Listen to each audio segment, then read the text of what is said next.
ఆంధ్రప్రదేశ్ రాజకీయం ఎప్పుడు కూడా ఆసక్తికరంగా ఆహ్లాదకరంగానే ఉంటుంది. మొదటి నుంచి కూడా ఒక వ్యూహం, ఒక ప్రణాళికతోనే రాష్ట్ర రాజకీయాలు పోతుంటాయి అంటే నిజంగా అవును అనే సమాధానం చెప్పొచ్చు. 2024లో అనూహ్యంగా కూటమి అధికారంలోకి రాగలిగింది. సర్వే రిపోర్ట్లన్నీ ఒకవైపు నిలబడిన వైఎస్ఆర్సీపీ పార్టీ అధికారంలోకి వస్తుందని బల్లగుద్ది చెప్పిన సంస్థలకే షాక్ ఇస్తూ తాజాగా పరిణామాలు మారిపోయి ఏకంగా కూటమి అధికారంలోకి వచ్చిన సంగతి మనకు తెలిసిందే. అధికారంలోకి వచ్చిన కూటమి ఏడాది పరిపాలన చూశాక మొత్తం కూడా చీకొట్టే పరిస్థితి ప్రజల నుంచి వస్తున్న భావన. చెప్పింది చేయలేకపోవడం, హామీల వర్షమేమో ఆకాశమంతా చెప్పడం, చివరకు నేల మీద కూడా నిలబడే పరిస్థితి లేకపోవడం, వెరసి చంద్రబాబు అంటేనే ఇంతేనా అనే తట్టుగా ప్రజలు ఆలోచిస్తున్న వైన్యానికి కారణమవుతుంది. ఇక 151 సీట్లతో ఘన విజయం సాధించిన వైఎస్ఆర్సీపీ పార్టీ అధికారంలోకి వచ్చింది 2019 కాలంలో.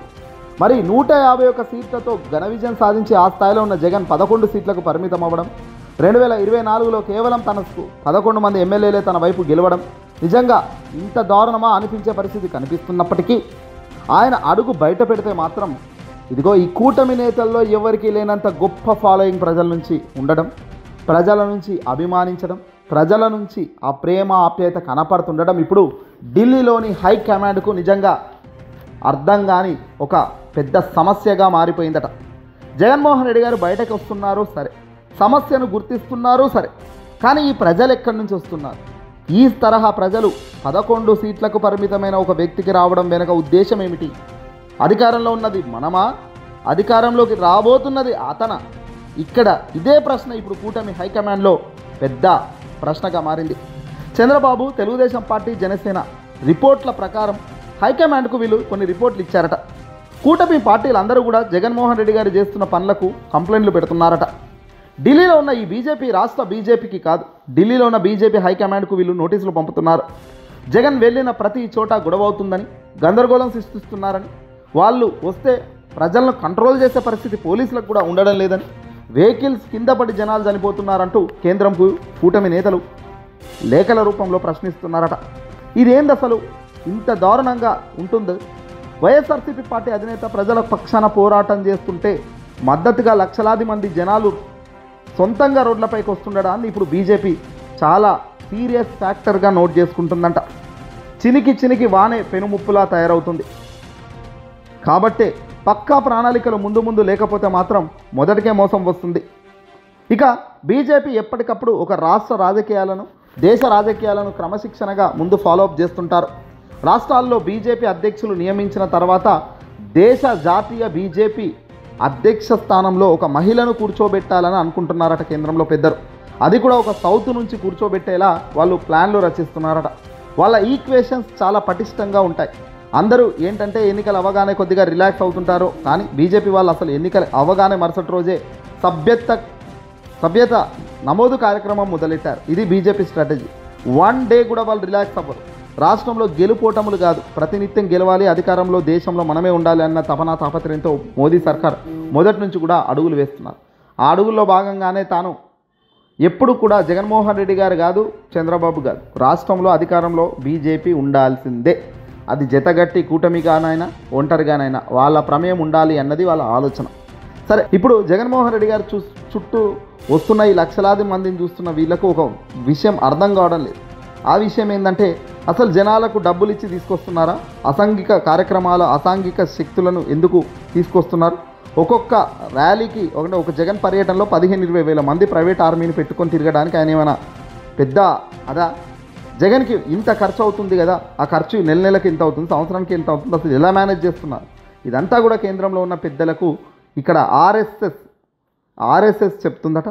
ఆర్ఎస్ఎస్ ఎప్పటికప్పుడు ఒక రాష్ట్రంలో జరుగుతున్న పరిణామాలపై కూడా తెర వెనుక బీజేపీకి రిపోర్ట్లు ఇస్తుందట. ఇక ఆర్ఎస్ఎస్ను నమ్ముకున్న కేంద్రంలో ఉన్న ఎన్డీఏ సర్కార్ బీజేపీ ఒక కీలక సర్వేను కూడా చేపించినట్టు తెలుస్తుంది. అయితే ఈ సర్వేలో సంచలన విషయాలు తెలిసి, కూటమి నేతల్లో అసాంఘిక కార్యక్రమాలు చేస్తుండడం వల్ల గ్రాఫ్ తగ్గుతుందని, ప్రభుత్వానికి గ్రాఫ్ తగ్గడం, వైఎస్ఆర్సీపీ పార్టీ గ్రాఫ్ అమాంతం పెరగడం కూడా ఇక్కడ షాకింగ్ పరిణామం అట. అందుకే దీనిలో భాగంగానే ఇదంతా చూసుకున్న కేంద్రం ఇక పవన్ను రంగంలోకి దింపింది. పవన్ గారు ఇటీవల మాట్లాడేటప్పుడు రౌడీ షీట్లు ఓపెన్ చేస్తాం, ఖచ్చితంగా అధికారంలోకి మళ్ళీ మేమే రాబోతున్నాం, ఎవడు అడ్డం వస్తాడో చూస్తానంటూ ఇలాంటి వ్యాఖ్యలు చేస్తున్నారు. పవన్ను పావుగా వాడుకుంటూ అడుగులు ముందుకేస్తున్నారు అనేది క్లియర్గా తెలుస్తుంది. ఎన్ని చేసినా ఏమి చేసినా జగన్మోహన్ రెడ్డి గారు ఆల్రెడీ తన ప్లాన్ ఆఫ్ యాక్షన్ ప్రారంభించేశారు. ఎస్, 2026-27 లోపు తాను మళ్ళీ మొట్టమొదటి స్థాయిలో నిలబడేందుకు జగన్మోహన్ రెడ్డి గారు తన వేగాన్ని పెంచేశారు. ఆంధ్రప్రదేశ్కి ఒక 175 అసెంబ్లీ నియోజకవర్గాల నుంచి ఇక రాబోయే కాలంలో బహుశా 200 ఆ పైచిలకు పెరిగే అవకాశం ఉంది. కాబట్టి దాంట్లో భాగంగా ముందే జగన్మోహన్ రెడ్డి గారు ఆల్రెడీ స్కెచ్ చేసుకొని తిరుగుతున్నాడు. ఆయన మొత్తం ఏంటంటే ఆల్రెడీ ఇప్పటిదాకా ఆయన పాయింట్అవుట్ చేసి ఐడెంటిఫై చేసింది కేవలం 143 సెగ్మెంట్లు. ఆ 143 సెగ్మెంట్స్లో ఆయన 5,000 నుంచి 15,000 దాకా మెజార్టీ సాధించడానికి కావాల్సిన ఏర్పాట్లను సిద్ధం చేసుకుంటున్నారు. నా ఎస్సీ, నా ఏబీసీ, నా మైనార్టీ అనే స్లోగన్ను కాసేపు ఆయన జాగ్రత్తగా దాచేసి బీర్వాలు దాచేశారు. అంటే అది బయటకు తేవడం లేదు. నా వల్ల అనే స్లోగన్, నా వాళ్ళే అనే స్లోగన్ తోటి ఆయన రాబోతున్నాడు. ఈ అందరూ నా వాళ్ళే అనేది డీలిమిటేషన్ కూడా పూర్తయిన తర్వాత అది ఎక్కడి దాకా వెళ్తుంది అనేది కూడా ఇప్పుడు క్లియర్గా తెలుస్తుంది. బీజేపీ ఫోర్స్ చేస్తుంది, ఎందుకంటే ఇతన్ని తక్కువ అంచనా చేయకూడదు. వైఎస్ జగన్మోహన్ రెడ్డి గారిని తక్కువ అంచనా చేసిన వాళ్ళ పని ఇప్పుడు వాళ్ళ పరిస్థితి ఎలా ఉందో మనం చూస్తున్నాం. చాలా తక్కువ అంచనా వేసిన చంద్రబాబు నాయుడు కానీ, కాంగ్రెస్ పార్టీకి సంబంధించిన సోనియా గాంధీ లాంటి వ్యక్తుల పరిస్థితి చిత్తు అయిపోయింది. ఒక రాజకీయ వ్యక్తి ఒక రాజకీయంగా అడుగులు వేస్తున్నప్పుడు అందులో ముఖ్యమంత్రి కుమారుడుగా, ఒక రాజకీయ ముఖ్యమంత్రి కుమారుడుగా ఉన్న వ్యక్తిని చాలా తక్కువ అంచనా వేసిన కారణం దేశవ్యాప్తంగా పార్టీ కొట్టుకుపోయే పరిస్థితికి వచ్చింది. చాలా శక్తివంతమైన వ్యక్తి జగన్. ఇంతటి వ్యక్తి కాబట్టి అంతటి ప్రజానికం వస్తున్నారు అని, ఆ జనంలోకి వెళ్తే ఆయనకుండే పాపులారిటీ వేరే లెవెల్ ఉందని, లార్జెస్ట్ సెలబ్రిటీ స్టేటస్ ఎంజాయ్ చేస్తున్న పవన్ కళ్యాణ్తో పాటుగా ఈయనకు కూడా అదే స్టేటస్ని ఎంజాయ్ చేస్తున్నాడు. అది కూడా పవన్ కళ్యాణ్కి సినిమాల ద్వారా ఆ స్టేటస్ తెచ్చుకుంటే సెలబ్రిటీ స్టేటస్. ఈ జగన్మోహన్ రెడ్డి గారు అయితే పొలిటికల్గా తాను తెచ్చుకున్నాడు. రాష్ట్రంలో ఇంతకుముందు ముఖ్యమంత్రులుగా పనిచేసిన వాళ్ళ కుమారులు కానీ కుమార్తెలు కానీ ఎవరికి దక్కని ఒక గొప్ప చామ్ ఇతనికి ఉంది. అందుకే ఆ రకంగా ప్రజలు అట్రాక్ట్ అవుతున్నారు, ఆ రకంగా ప్రజలు తన వైపు తిరుగుతున్నారు అనేది క్లియర్ కట్గా కేంద్రం ఇటీవల కాలంలో మరోసారి బల్లగుద్దుకుంది. కాబట్టి జగన్ను చాలా తక్కువ అంచనా వేసే పరిస్థితి లేదు.